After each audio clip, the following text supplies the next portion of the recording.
ಹರಿ ಓಂ ನಮಸ್ಕಾರ ವೀಕ್ಷಕರೇ, ಜ್ಯೋತಿ ಬಳಿಗಾರ್ ಚಾನಲ್ಗೆ ನಿಮಗೆಲ್ಲ ಸ್ವಾಗತ. ಈ ದಿನ ನೋಡ್ರಿ ಮಹಾಶಿವರಾತ್ರಿ ಬರ್ತಾ ಇದೆ.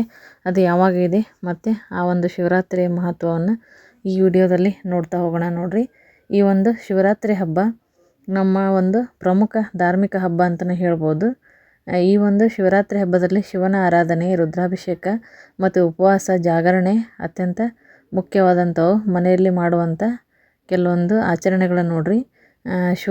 ಪುರಾಣದ ಪ್ರಕಾರ ಏನಪ್ಪ ಅಂದರೆ ಈ ಹಬ್ಬವನ್ನು ನಾವು ಯಾಕೆ ಆಚರಣೆ ಮಾಡಬೇಕು ಅನ್ನೋದನ್ನು ನೋಡೋದಾದರೆ ನೋಡ್ರಿ, ಈ ಮಹಾಶಿವರಾತ್ರಿ ಹಿಂದೂ ಧರ್ಮದ ಪವಿತ್ರ ಮತ್ತು ಪ್ರಮುಖ ಹಬ್ಬ ಅಂತಲೇ ಹೇಳ್ಬೋದು.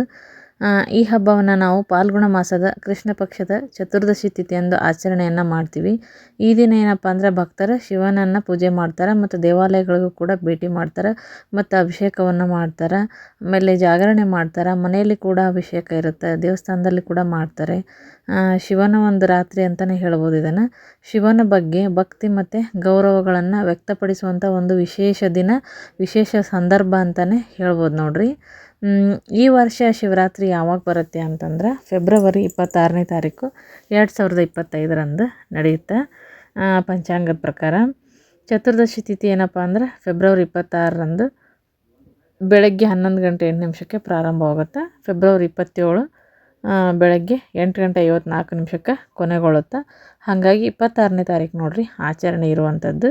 ಈ ದಿನ ಶಿವನ ಆರಾಧನೆ, ರುದ್ರಾಭಿಷೇಕ ಮತ್ತು ಉಪವಾಸ ಬಹಳ ಮುಖ್ಯ ಇರುತ್ತೆ. ಮತ್ತು ಈ ಶಿವರಾತ್ರಿ ದಿವಸ ನೋಡ್ರಿ 4 ಥರ ಪೂಜೆಯನ್ನು ನಡೆಸಲಾಗುತ್ತೆ. ವಿಶೇಷ ಪೂಜಾ ವಿಧಾನಗಳು ಕೂಡ ಇರ್ತಾವೆ. ಕೆಲ ಪುರಾಣಗಳೊಳಗೆ ಏನಪ್ಪ ಅಂದ್ರೆ ಮಹಾಶಿವರಾತ್ರಿಯೊಂದಿಗೆ ಕೆಲವೊಂದು ವಿಶೇಷ ವಿಷಯಗಳು ಸಂಬಂಧ ಹೊಂದಿದೆ ಅಂತಲೇ ಹೇಳ್ಬೋದು. ಮತ್ತು ಅದು ಕೂಡ ಈ ಒಂದು ಹಬ್ಬದ ಮಹತ್ವವನ್ನು ಕೂಡ ಹೇಳುತ್ತೆ. ಈ ಒಂದು ಶಿವರಾತ್ರಿಯ ಪ್ರಾಮುಖ್ಯತೆಯನ್ನು ನಾವು ಹೇಳುವಂಥ ಕೆಲವೊಂದು ಕಥೆಗಳನ್ನು ನಾನಿಲ್ಲಿ ಹೇಳ್ತಾ ಹೋಗ್ತೀನಿ ನೋಡ್ರಿ. ಈ ಒಂದು ಪುರಾಣದ ಪ್ರಕಾರ ಏನಪ್ಪ ಅಂತಂದ್ರೆ ಮಹಾಶಿವರಾತ್ರಿ ದಿವಸ ಶಿವನು ಮೊದಲ ಬಾರಿಗೆ ಏನಂತಂದ್ರೆ ಶಿವಲಿಂಗದ ರೂಪದಲ್ಲಿ ಕಾಣಿಸ್ಕೊಂಡ ಅಂತಂದು ಹೇಳಲಾಗುತ್ತೆ ನೋಡ್ರಿ. ಈ ಸಮಯದೊಳಗೆ ಯಾರು ಶ್ರೇಷ್ಠರು ಅಂತ ಒಂದು ಕುತೂಹಲ ಬರುತ್ತೆ. ಆಗ ಏನಂತಂದ್ರೆ ಬ್ರಹ್ಮ ಮತ್ತು ವಿಷ್ಣುವಿನ ನಡುವೆ ಚರ್ಚೆ ಆಗುತ್ತೆ.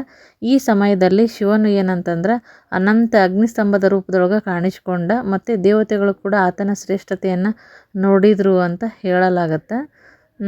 ಮತ್ತು ಇನ್ನೊಂದು ಐತಿಹ್ಯದ ಪ್ರಕಾರ ಏನಪ್ಪ ಅಂತಂದ್ರೆ ಧಾರ್ಮಿಕ ನಂಬಿಕೆಗಳ ಪ್ರಕಾರ ಶಿವ ಮತ್ತು ಪಾರ್ವತಿ ದೇವಿ ಈ ಒಂದು ಮಹಾಶಿವರಾತ್ರಿ ದಿವಸ ವಿವಾಹವಾದರು ಅಂತ ಹೇಳಲಾಗತ್ತೆ. ಪಾರ್ವತಿ ದೇವಿ ಏನಪ್ಪ ಅಂತಂದ್ರೆ ಶಿವನನ್ನು ತನ್ನ ಪತಿಯಾಗಿ ಪಡೆಯಲು ಅತ್ಯಂತ ಒಂದು ಕಠಿಣ ತಪಸ್ಸನ್ನು ಮಾಡಿದ್ಲು. ಅವಳ ಒಂದು ತಪಸ್ಸಿನಿಂದ ಸಂತೋಷಗೊಂಡಂಥ ಈ ಮಹಾದೇವ ಏನಂದ್ರೆ ತನ್ನ ಹೆಂಡತಿಯಾಗಿ ಈ ದಿನ ಸ್ವೀಕಾರ ಮಾಡ್ತಾನೆ ಅಂತ ಕೂಡ ಹೇಳ್ತಾರೆ ನೋಡ್ರಿ. ಅದೇ ಪ್ರಕಾರ ಇನ್ನೊಂದು ಐತಿಹ್ಯ ಏನಿದೆ, ಕತೆ ಏನಿದೆ ಅಂತಂದ್ರೆ ಸಮುದ್ರ ಮಂಥನ ಸಮಯದೊಳಗೆ ವಿಷ ಹೊರಗೆ ಬಂತು ನೋಡ್ರಿ. ಆ ಒಂದು ವಿಷದ ಜ್ವಾಲೆ ಎಲ್ಲ ದೇವತೆಗಳು ಮತ್ತು ಅಸುರರನ್ನು ತೊಂದರೆಗೊಳಿಸುತ್ತೆ ಅಂತ ಆ ಸಮಯದೊಳಗೆ ಶಿವ ಏನು ಮಾಡ್ತಾನಂದ್ರೆ ವಿಷವನ್ನು ಕುಡಿದ್ಬಿಡ್ತಾನೆ. ವಿಷವನ್ನು ಕುಡಿದು ಇಡೀ ಜಗತ್ತನ್ನು ರಕ್ಷಣೆ ಮಾಡ್ತಾನೆ. ಹಾಗಾಗಿ ವಿಷ ಏನಪ್ಪ ಅಂದ್ರೆ ಆತನ ಕುತ್ತಿಗೆಯೊಳಗನ ಆ ವಿಷ ಇರುತ್ತಲ್ಲ, ಹಾಗಾಗಿ ನೀಲಿಗೆರೆಯನ್ನು ಸೃಷ್ಟಿ ಮಾಡುತ್ತದೆ. ಹಾಗಾಗಿ ಆತನನ್ನು ನೀಲಕಂಠ ಅಂತ ನಾವು ಕರಿತೀವಿ ನೋಡ್ರಿ. ಮತ್ತು ಈ ಒಂದು ಸಂಪ್ರದಾಯದ ಪ್ರಕಾರ ಏನಪ್ಪ ಅಂದ್ರೆ ಭಗವಾನ್ ಮಹಾದೇವನನ್ನು ಆದಿಗುರು ಅಂತಾನೆ ಪರಿಗಣನೆಯನ್ನು ಮಾಡುವಂಥದ್ದು. ಸಾವಿರಾರು ವರ್ಷಗಳ ಧ್ಯಾನದ ನಂತರ ಒಂದು ದಿನ ಏನಂದ್ರೆ ಕೈಲಾಸ ಪರ್ವತದ ಮೇಲೆ ಸಂಪೂರ್ಣವಾಗಿ ಮೌನವಾದರು ಅಂತ ಹೇಳಲಾಗತ್ತೆ. ಆ ಒಂದು ದಿನ ಮೌನವಾದ ದಿನವನ್ನು ಮಹಾಶಿವರಾತ್ರಿ ಅಂತ ಕೂಡ ನಂಬಲಾಗತ್ತೆ ಕೆಲವು ಕಡೆ.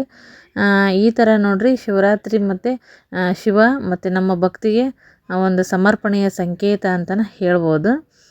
ಈ ದಿನ ನೋಡ್ರಿ ಹಸಿವಿನಿಂದ ಇರುವಂಥ ಮೂಲಕ ಶಿವನನ್ನು ಪೂಜಿಸುವ ಮೂಲಕ ಜಾಗರಣೆಯನ್ನು ಮಾಡ್ತಾರೆ. ಎಲ್ಲ ಕಡೆಯೂ ಈ ಒಂದು ಆಚರಣೆ ಪ್ರಚಲಿತ ಇರುವಂಥದ್ದು. ಭಕ್ತರು ಏನಪ್ಪ ಅಂದ್ರೆ ಶಿವನ ಆಶೀರ್ವಾದವನ್ನು ಪಡಿತಾರೆ ಮತ್ತು ಯಾವಾಗಲೂ ಶಿವ ಭಕ್ತರನ್ನು ರಕ್ಷಿಸ್ತಾನೆ ಮತ್ತು ಎಲ್ಲ ಆಸೆಗಳನ್ನು ಕೂಡ ಪೂರೈಸ್ತಾನೆ ಅನ್ನೋದು ಕೂಡ ಒಂದು ನಂಬಿಕೆ. ಮತ್ತು ಈ ಹಬ್ಬವನ್ನು ನಮಗೆ ನೆನಪು ಮಾಡುವಂಥದ್ದು ನೋಡ್ರಿ. ಪ್ರತಿ ವರ್ಷ ಕೂಡ ನಾವು ಆಚರಣೆಯನ್ನು ಮಾಡ್ತೀವಿ.